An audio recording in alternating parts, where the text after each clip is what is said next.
Bienvenue dans l'African Union Journal, votre rendez-vous hebdomadaire dédié à l'actualité au sein de l'Union africaine.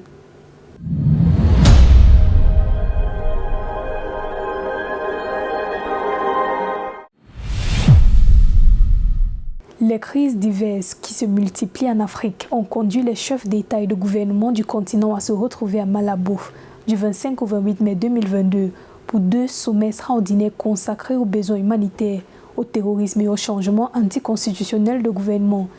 Les dirigeants présents à ce débat de l'Union africaine ont essentiellement plaidé pour une mobilisation accrue des ressources financières, une solidarité entre États et une plus grande responsabilité des leaders politiques. Suivons ce reportage.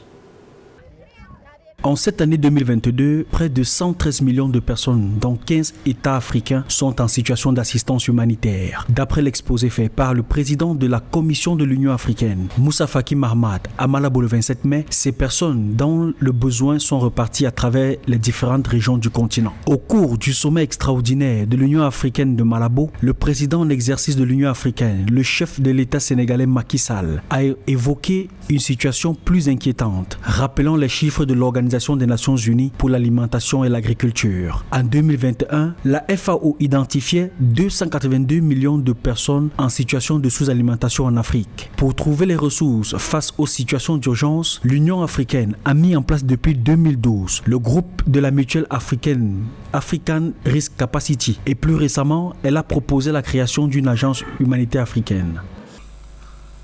En même temps, par souci de rationalité institutionnelle et d'efficacité opérationnelle, il me semble important de veiller à ce qu'il n'y ait pas de chevauchement entre les compétences et activités de l'ARC et celles de l'Agence humanitaire africaine. Avec nos ressources humaines et naturelles, avec la force, le talent et la créativité de notre jeunesse, de nos femmes, notre continent ne peut pas se résoudre à une vocation de terre d'urgence humanitaire.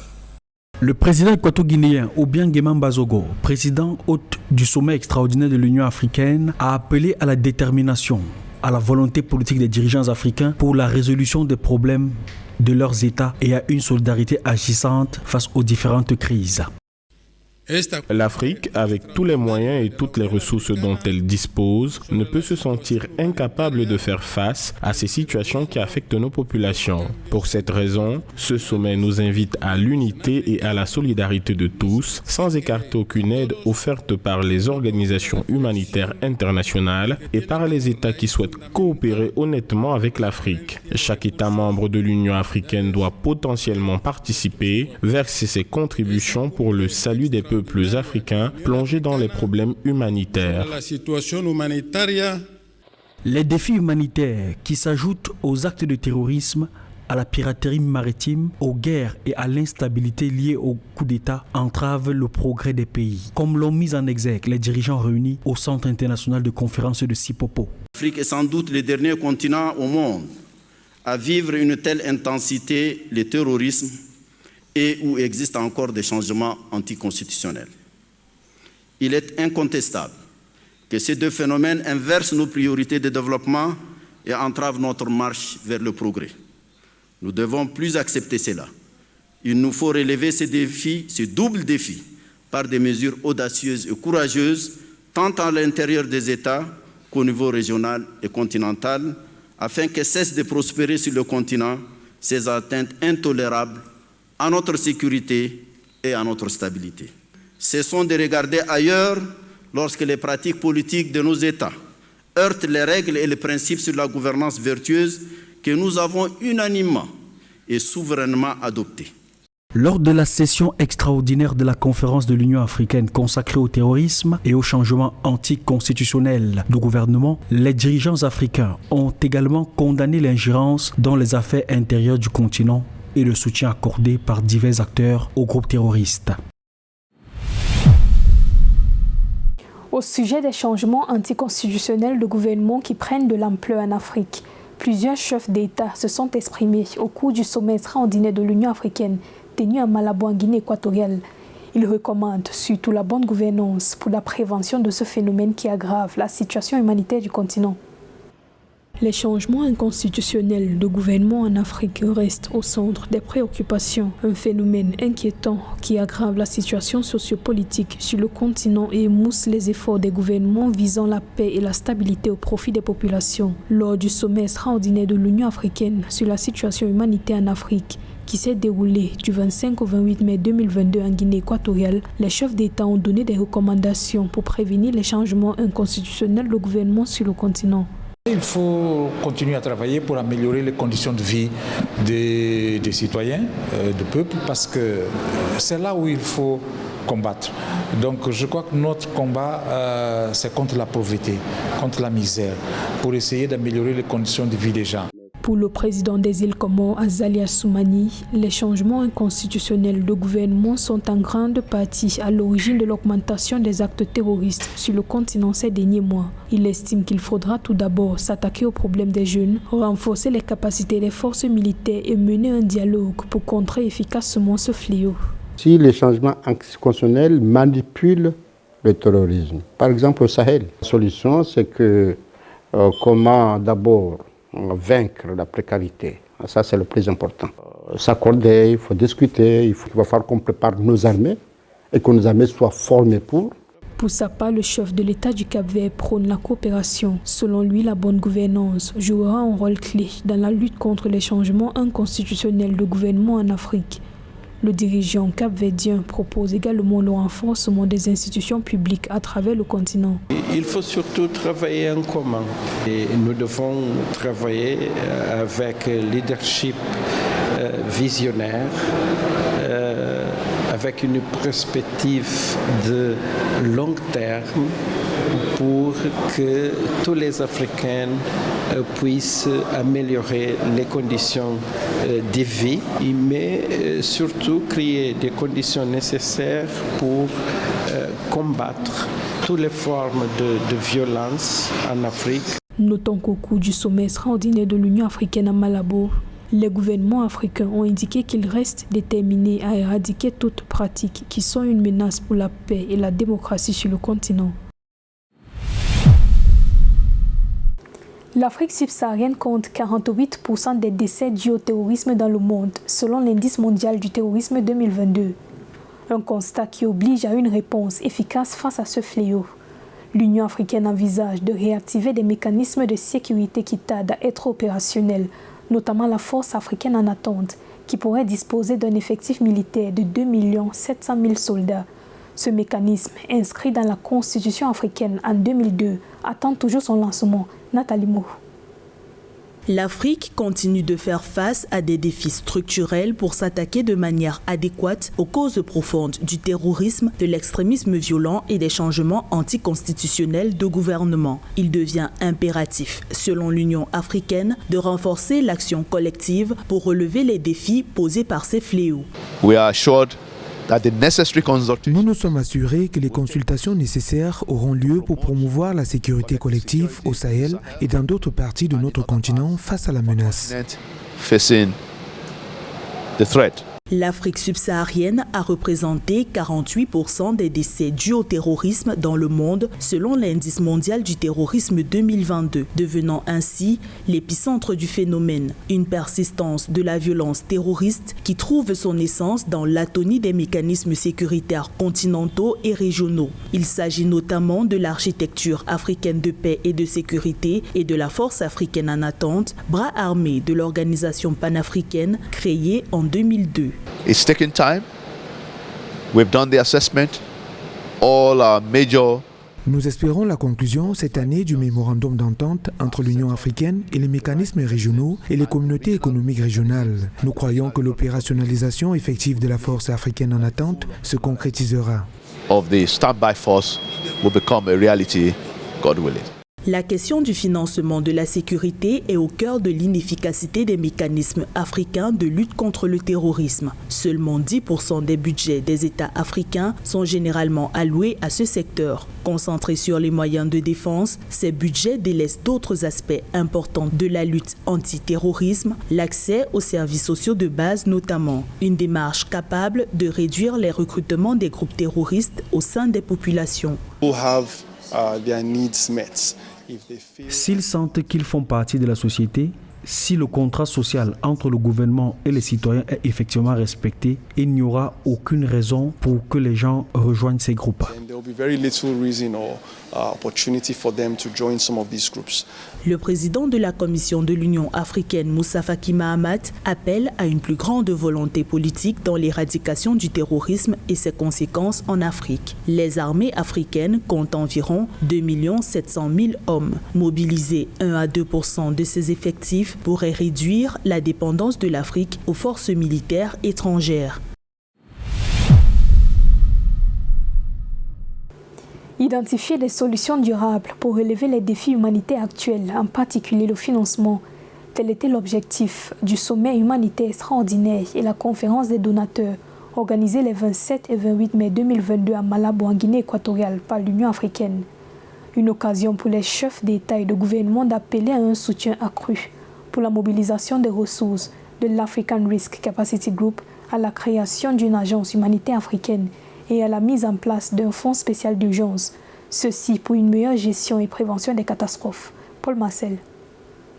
Les dirigeants africains se sont réunis les 27 et 28 mai 2022 à Malabo, en Guinée équatoriale, dans le cadre d'un sommet humanitaire extraordinaire et la conférence des donateurs de l'Union africaine pour trouver des solutions aux défis humanitaires actuels auxquels l'Afrique est confrontée. 15 pays africains connaissent actuellement une situation humanitaire critique, exacerbée par les impacts socio-économiques de la pandémie de Covid-19, le changement climatique, les catastrophes naturelles, les attentats terroristes devenus endémiques dans certains pays du continent, mais aussi les urgences liées au conflit armé. C'est un sommet extraordinaire extrêmement important parce que, comme vous le savez, avec la crise humanitaire à travers le monde, l'Afrique n'est pas épargnée. Et la crise ukrainienne fait de sorte qu'aujourd'hui, les Africains, surtout les personnes vulnérables, sont confrontés à des défis énormes. Et le changement climatique n'aide pas. Donc c'est important, pour des raisons d'abord politiques et d'engagement, que les Africains se réunissent à Malabo pour voir un peu les voies et moyens pour arriver à pouvoir trouver des solutions durables pour régler les questions de crise humanitaire, mais aussi de changement climatique, de sécurité, mais aussi de tous les mouvements anticonstitutionnels en Afrique qui permettent d'avoir un continent stable et sécurisé pour qu'on puisse s'occuper des vraies problématiques humanitaires. L'Afrique demeure le continent le plus touché par les crises humanitaires. 114 millions de personnes ont besoin d'une assistance selon l'Organisation des Nations Unies. Il s'agit notamment de réfugiés, de rapatriés et de déplacés internes du continent. L'Afrique de l'Est et la Corne de l'Afrique accueillent actuellement 4,5 millions de réfugiés, dont plus de 75% ont été touchés par la réduction des rations alimentaires en 2021. En Afrique de l'Ouest et du Centre, 58 millions de personnes sont actuellement en situation d'insécurité alimentaire. Il s'agit du niveau d'insécurité alimentaire le plus élevé depuis 2016. Le nombre de personnes déplacées et de réfugiés a culminé à un point jamais atteint dans notre histoire. Alors que nous subissons de plein fouet les effets durables des conflits armés, du changement climatique et des catastrophes naturelles, voilà que vient s'y ajouter les répercussions de la pandémie et celle de la guerre en Ukraine. Cette guerre qui a exacerbé toutes les vulnérabilités de notre continent.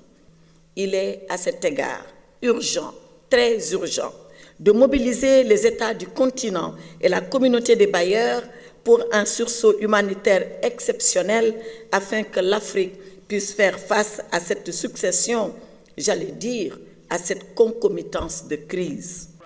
Face à cet ensemble de difficultés, l'Union africaine a développé des instruments normatifs et opérationnels pour améliorer les conditions de vie de réfugiés et de déplacés internes. Il s'agit notamment de la Convention de Kampala, adoptée en 2009, et la déclaration y afférente. Le président de la République du Malawi, Lazarus Makathi Chakwera, a appelé un soutien accru pour la campagne de mobilisation des ressources pour le groupe de la mutuelle panafricaine de gestion des risques African Risk Capacity en vue d'adopter une réponse urgente et adéquate aux conséquences des catastrophes naturelles.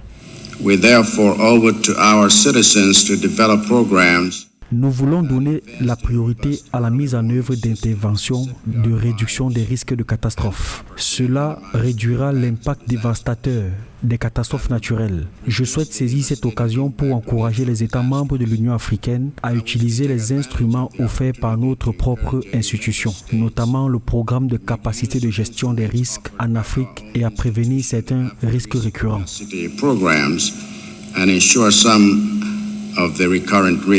À l'horizon 2030, si rien n'est fait, 118 millions d'Africains risquent de se retrouver dans une situation d'extrême pauvreté sous l'effet combiné de la hausse du niveau de la mer, des inondations, de la sécheresse et d'autres phénomènes associés. En organisant le sommet humanitaire extraordinaire de Malabo suivi de la conférence des donateurs, l'Union africaine démontre sa ferme détermination à poursuivre ses efforts dans la réduction des souffrances endurées par les réfugiés et les déplacés internes du continent. À l'issue de cette conférence, plusieurs États ont annoncé des financements d'une valeur de 30 milliards de dollars pour le lancement de l'agence humanitaire africaine.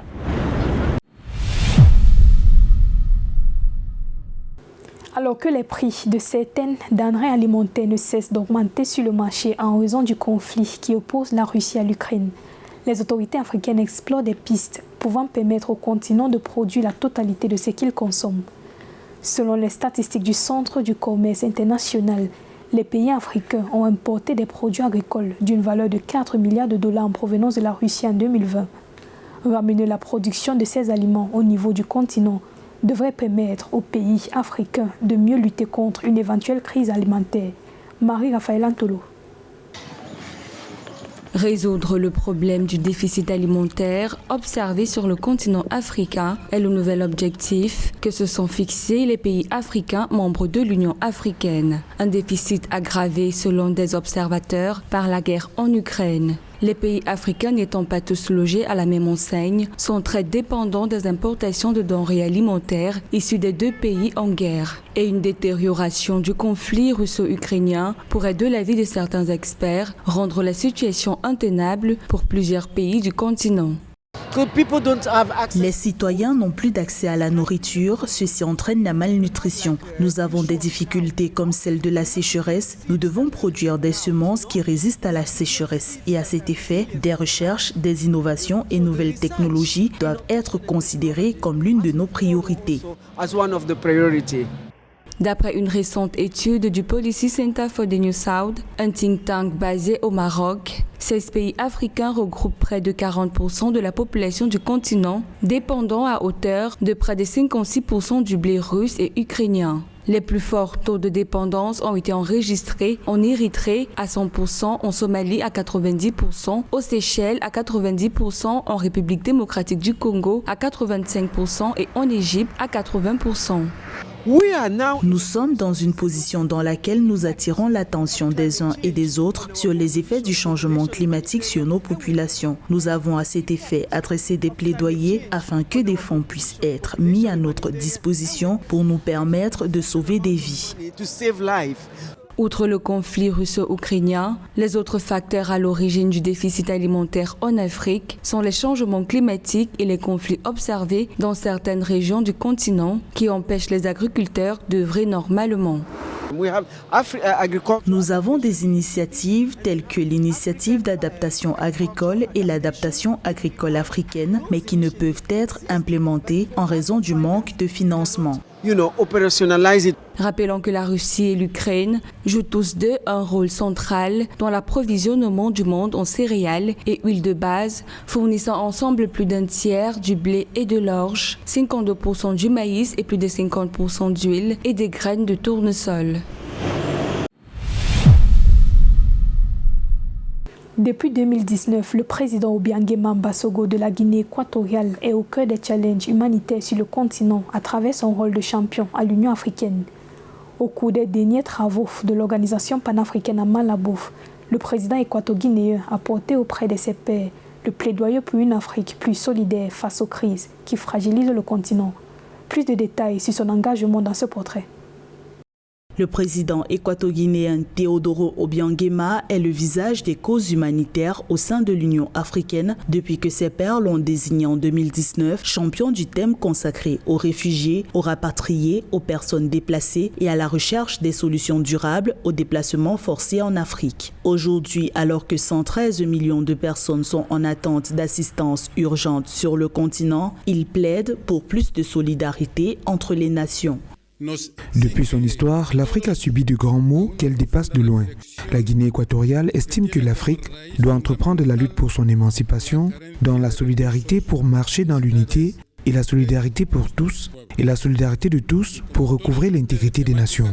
Pour cela, les vices individuels, le peu de respect des droits de l'homme et d'autres facteurs doivent être évités. Outre l'Ouganda, son engagement pour l'humanitaire l'a également conduit à Tchoré en 2019, une région éthiopienne à la frontière d'avec le Soudan qui abrite plus de 16 000 réfugiés soudanais. Malgré la mobilisation, le phénomène s'accentue, nourri par l'insécurité et les dérèglements climatiques, mais aussi des facteurs exogènes qui imposent une dynamique d'émancipation. L'Afrique en tant que source de sagesse ancienne ne peut rester impuissante à réaliser son développement en raison d'une situation causée par des facteurs internes et externes, en particulier des situations d'extorsion par des puissances extra-africaines. Les fondateurs de cette organisation ne l'ont pas créée pour être gérée par des puissances hégémoniques du monde. Il n'est donc pas trop tard pour commencer la lutte pour nos droits. Lors du dernier sommet de l'Union africaine à Malabo entre le 25 et le 28 mai, le président Obiang a préconisé une lutte qui doit s'attaquer aux causes profondes des crises humanitaires pour des résultats durables. Ce sommet sur la situation humanitaire, le terrorisme, les changements anticonstitutionnels dans les gouvernements d'Afrique, il faut rechercher des solutions aux conflits armés, aux implantations de déplacés, à l'insécurité politique et alimentaire, à l'éducation, aux problèmes du terrorisme, de la piraterie, entre autres. Il s'agit là de situations dont les gouvernements doivent courageusement adopter les solutions. En guise d'engagement, le champion de l'humanitaire en Afrique a donné 4 millions de dollars pour la contribution de la Guinée équatoriale lors de la conférence de donateurs en marge du sommet de Malabo. 2 millions de cette enveloppe seront consacrés au Mozambique, où près de 2 millions de personnes sont actuellement en situation d'insécurité alimentaire sévère en raison de l'insécurité ambiante, de la sécheresse et de l'impact socio-économique du Covid-19. Le récent sommet de Malabo a également pris l'engagement de mettre en place une agence humanitaire africaine et un fonds spécial d'urgence qui sera alimenté par la participation financière de chaque pays membre de l'organisation.